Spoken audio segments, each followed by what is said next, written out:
AITA for stopping giving gifts to my husband. He promised to give me an expensive ring, but he didn't.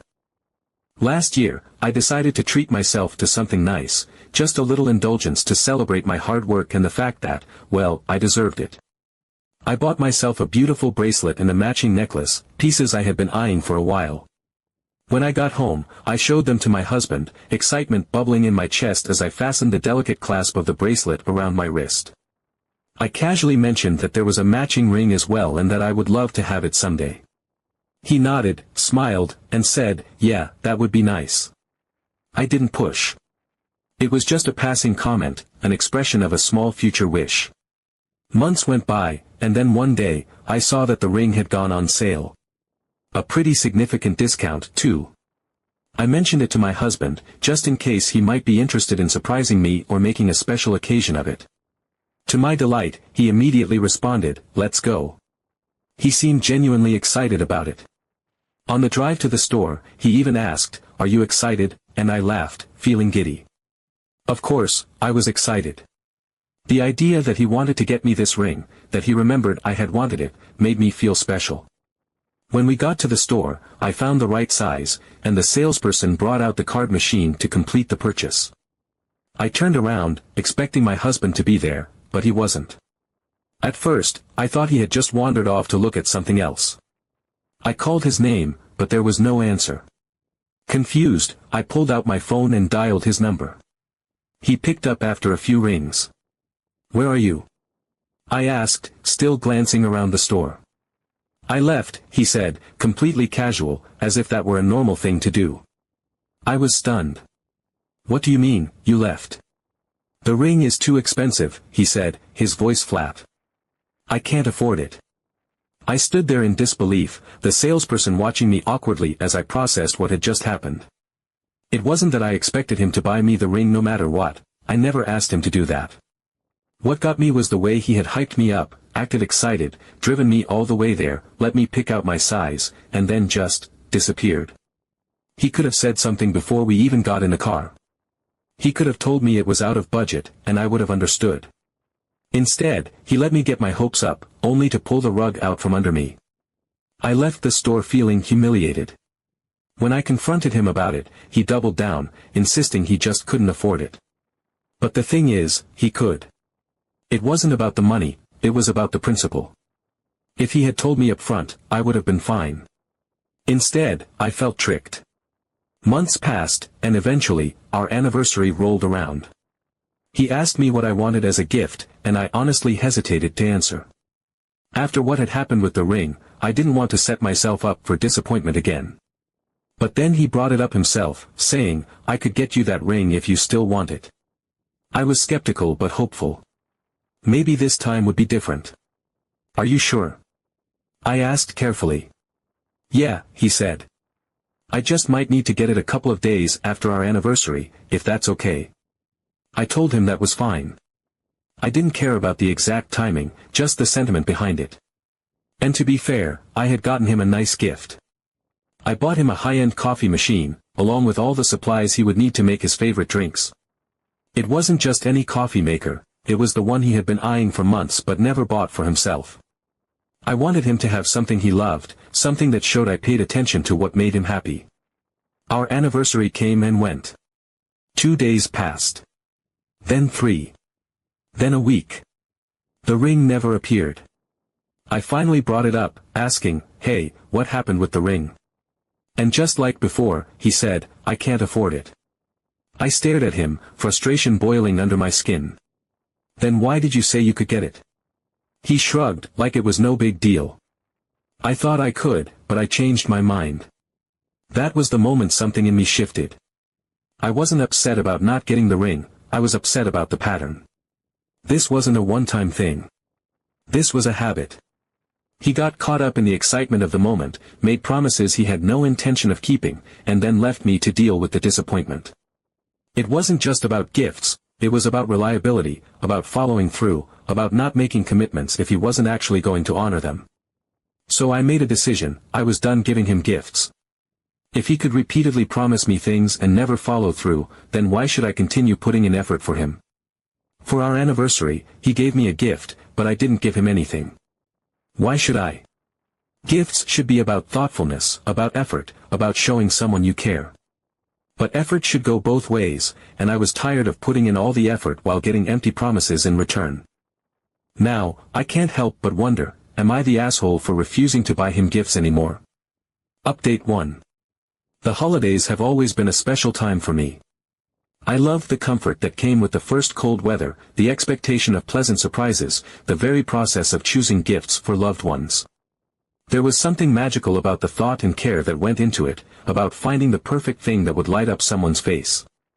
But this year, things were different. This year, I decided to stick to my principle: if he does not keep his promises, I will not make any more efforts either. Christmas arrived, bringing with it the usual warmth of twinkling lights and the scent of cinnamon in the air. When we sat down to exchange gifts, Jake handed me a carefully wrapped package. Inside was an elegant wool scarf and a pair of leather gloves.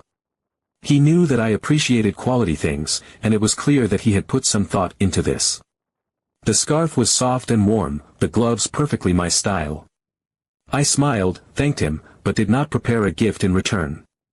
For a brief moment, I saw something shift in his expression, a flicker of confusion that he quickly masked. He didn't say anything about it, but I could tell he had expected something. Valentine's Day came next. This time, he put in even more effort.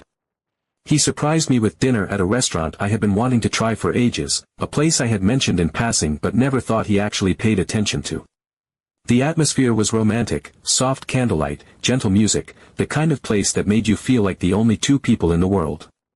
He was attentive all evening, making sure my wine glass was always filled, his gaze fixed on me like he was making an effort to truly be present. At the end of the night, he handed me a small box, inside of which was a beautifully crafted scented candle. Vanilla and sandalwood, my absolute favorite. I thanked him again, touched by the thoughtfulness of it, but once more, I gave him nothing in return. This time, I noticed the change. He was confused. There was a slight hesitation, a moment where he looked like he was going to say something, but then he didn't. His birthday arrived, and I made no preparations.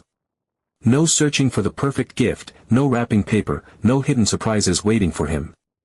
Friends and family showered him with small presents, their well wishes filling the day with the usual warmth that came with birthdays. But from me, there was nothing. At first, he said nothing. He kept glancing at me throughout the day, as if waiting for me to reveal some kind of last-minute surprise. When the evening came and still, there was no gift, no mention of one, he finally couldn't hold back anymore. He looked at me, his brow slightly furrowed, and asked where his gift was. I met his gaze without hesitation and told him simply that I don't give gifts to people who don't keep their promises anymore. For a moment, he just stared at me. I could see his thoughts racing, trying to piece together exactly what I meant.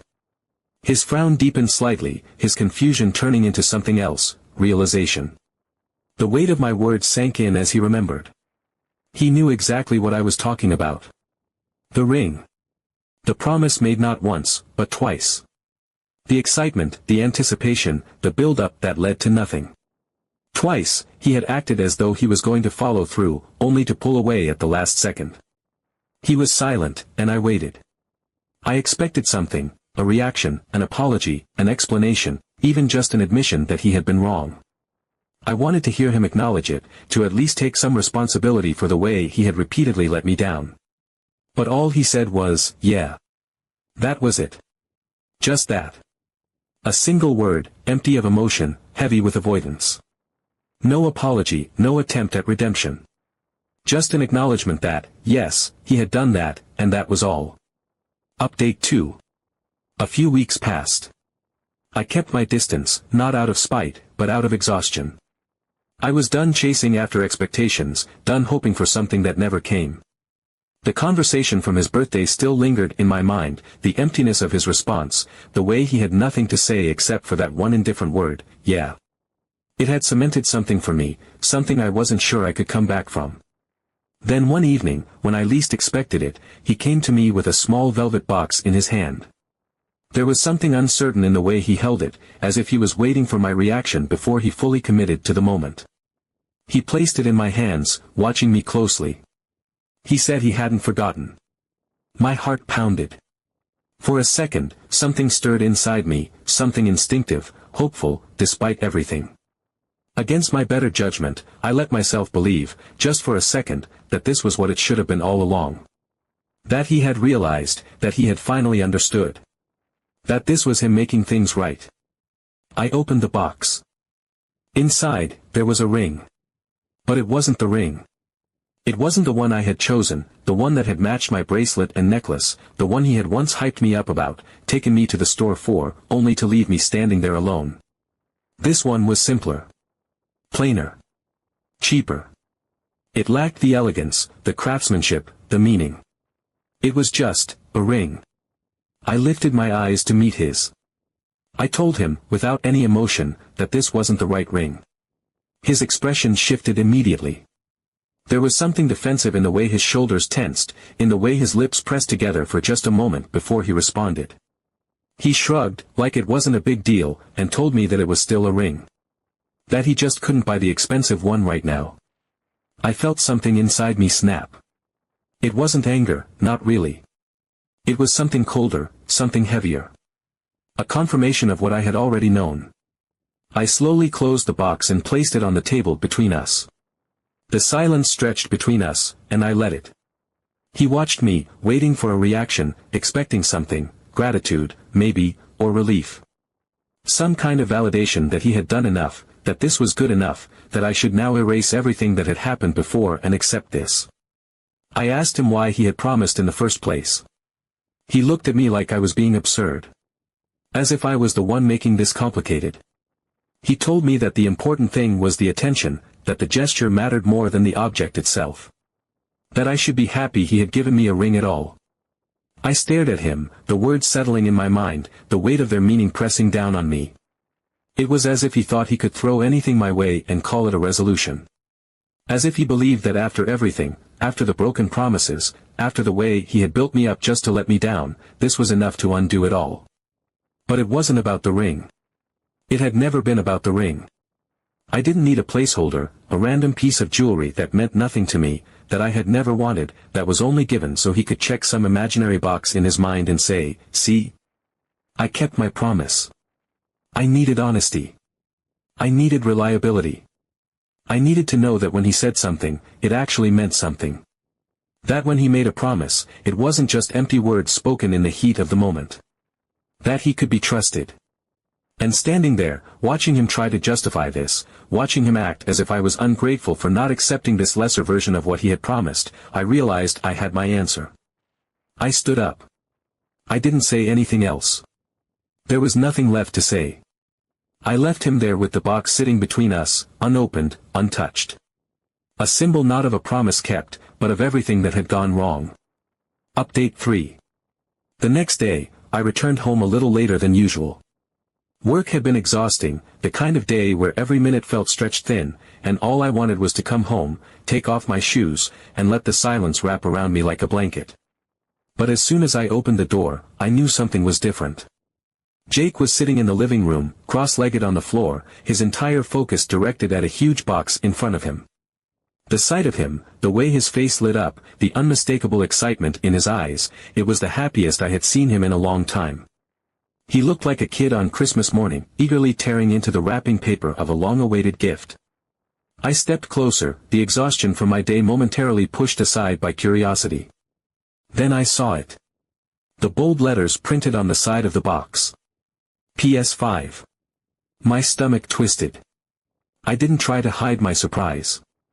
He barely acknowledged me, too busy unpacking, pulling out controllers, cables, manuals. His fingers moved quickly, with the kind of enthusiasm I hadn't seen from him in ages. He was absorbed in the moment, completely oblivious to the way I was just standing there, watching. I crossed my arms over my chest, a slow realization creeping in. The words left my mouth before I even had time to process them fully. I pointed out the obvious. He had told me he couldn't afford the ring he had promised me, but now, here he was, with a brand new PlayStation 5 sitting in our living room. That was when he finally looked up. There was something in his expression, something light, almost amused, like he thought I was making a joke. He told me, so casually, that since I hadn't given him anything for his birthday, he had decided to buy himself a gift. I didn't react right away. I just stood there, letting the weight of his words settle in. It was never about the money. That much was clear now. This wasn't about affordability, about tight budgets or difficult choices. It was about priorities. It was about where he chose to spend his money, his time, his energy. He could afford an expensive gift, he just didn't want to spend it on me. He could have invested in our relationship, in something meaningful, in something that would have made me feel valued. But instead, he had chosen to invest in himself, in his comfort, in his entertainment. Something inside me cracked. It wasn't just the ring. It wasn't just this one moment.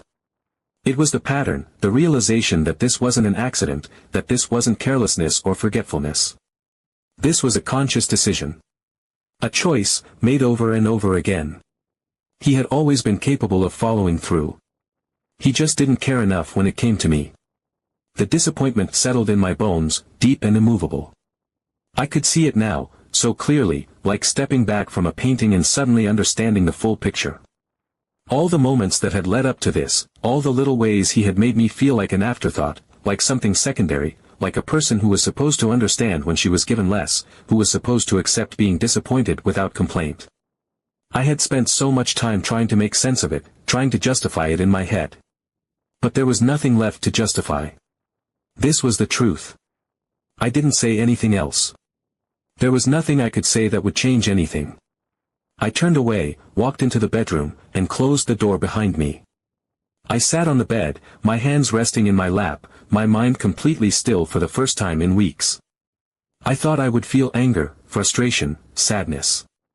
But all I felt was clarity. This was who he was. And now, I had to decide who I was going to be. Update 4. It had never been about money. That fact had been clear from the beginning, even when I had given him the benefit of the doubt, even when I had convinced myself, over and over again, that he just needed more time, that things would be different if circumstances were different. But the moment he sat there, grinning like a child on Christmas morning, his excitement bubbling over as he peeled away the plastic, as he eagerly sorted through the controllers, the cables, the stacks of new games, it all became undeniable. It was never about whether he could afford something. It was always about priorities. He had made his clear, so painfully, so blatantly clear. I stood there watching him, my arms crossed over my chest, a dull, empty feeling spreading through me. He was completely absorbed in his new toy, so lost in his own world that he hadn't even noticed the way I was looking at him, like something had finally clicked into place, like the last piece of a puzzle had just slid in, forming a picture I should have seen a long time ago. I wasn't angry. Anger had burned itself out a long time ago, replaced by something sharper, something colder. It was one thing to not have the money. It was another thing entirely to pretend that was the case while spending freely on yourself, while throwing cash at luxuries that you truly wanted, while telling someone you claimed to love that what they wanted was just too much. I was done waiting. Done hoping. Done being disappointed. The next morning, I woke up with a kind of clarity that almost startled me. It wasn't just a decision, it was a resolution. The weight that had been pressing against my chest for months suddenly lifted. I had spent too much time waiting for him to make things right, waiting for him to come through, waiting for the moment when his words would finally match his actions. But he had shown me, time and time again, that waiting was pointless. If he wouldn't keep his word, then I would take what was mine. I found him exactly where I expected, sprawled out in the living room, still basking in the glow of his purchase, the PlayStation already set up, a game running on the screen. He was comfortable, completely content, as if nothing had happened, as if he hadn't just spent hundreds on himself after insisting that the ring he had promised me was too expensive. The contrast of it all made my stomach turn. I didn't hesitate. I told him to give me the money so I could buy my own ring. The ring he had promised me. The one I had chosen long ago, the one that was supposed to match the bracelet and necklace I had bought for myself because I had learned, even back then, that relying on him would only lead to disappointment. His reaction was immediate. His head snapped up, eyes widening, as if the words had physically struck him. He was caught off guard, completely unprepared for this version of me. He tried to brush it off, tried to dismiss me, telling me that the ring was too expensive, that we had already talked about this. I didn't even blink. I pointed at the PlayStation, at the extra controllers, at the stack of games sitting neatly beside it. If he could afford all of that, then he could afford the ring. The difference was that he had wanted the PlayStation. That was the real issue, and we both knew it. He had no problem spending that money on himself because it was something he cared about. His expression shifted. Something uncertain flickered across his face, but then he recovered, falling back into his usual justifications. He told me that the PlayStation hadn't exceeded the amount he had already spent on gifts for me. The scarf, the gloves, the dinner, the candle, he listed them all out, as if tallying them up would somehow make this better, as if reminding me of every single thing he had ever given me would erase all the broken promises. I had expected that response. I had heard versions of it before, every time he found a way to make himself sound reasonable, to justify his choices, to reframe the situation in a way that let him come out clean. But this time, I wasn't interested in hearing it. I had already made up my mind. I told him, without hesitation, that if he didn't give me the money, I would take it myself and buy the ring. I wasn't waiting anymore. I wasn't asking. He looked at me, completely still. There was something strange in his eyes, as if he didn't quite know what to do with this moment. He had spent so much time assuming I would always be understanding, that I would always accept being let down, that I would always settle for less. But now, that version of me no longer existed. For the first time, he had no argument. No excuse. No justification. He reached into his wallet and handed me the money. I took it without another word and left. The moment I stepped into the jewelry store, something shifted inside me. This was what it should have been from the beginning. Not a grand romantic gesture, not an empty promise, not a moment built on anticipation that only led to disappointment. This was certainty. This was doing something for myself. This was knowing that I was worth the effort, even if I was the only one willing to put it in. I walked up to the counter, asked for the ring, the one I had chosen all those months ago, the one that matched my set, the one that had been meant for me all along. The salesperson smiled, recognizing me from the last time I had been there, when I had stood in this exact spot with my heart pounding in excitement, thinking I was finally going to have it, only for that moment to be ripped away. This time, I didn't hesitate. When the ring was handed to me, I slipped it onto my finger. The weight of it felt right, like something that had belonged there all along. I turned my hand, watching the way the light caught the stones, the way it perfectly complemented my bracelet and necklace. It was beautiful. It was perfect. I paid for it with his money and walked out feeling lighter than I had in a long time. When I got home, he was exactly where I had left him, sitting in the living room, the glow of the TV casting soft shadows across his face. He looked up the second I walked in, his eyes immediately drawn to the small bag in my hand. There was a shift in his posture, something cautious, something unreadable, but I didn't slow down. I sat down across from him, took the ring out of the box, and held out my hand, letting him take in the sight of it. I told him, calmly, that this was how it was done. Not with empty promises. Not with grand gestures that never materialized. Not with justifications and excuses. But with action. With follow-through. With meaning. For once, he had nothing to say. He just stared at me, silent, as if seeing me for the first time, as if realizing, too late, that something had changed. I don't know if I'm AITA, but I finally got the gift I wanted. Now I'm going to start giving him gifts too.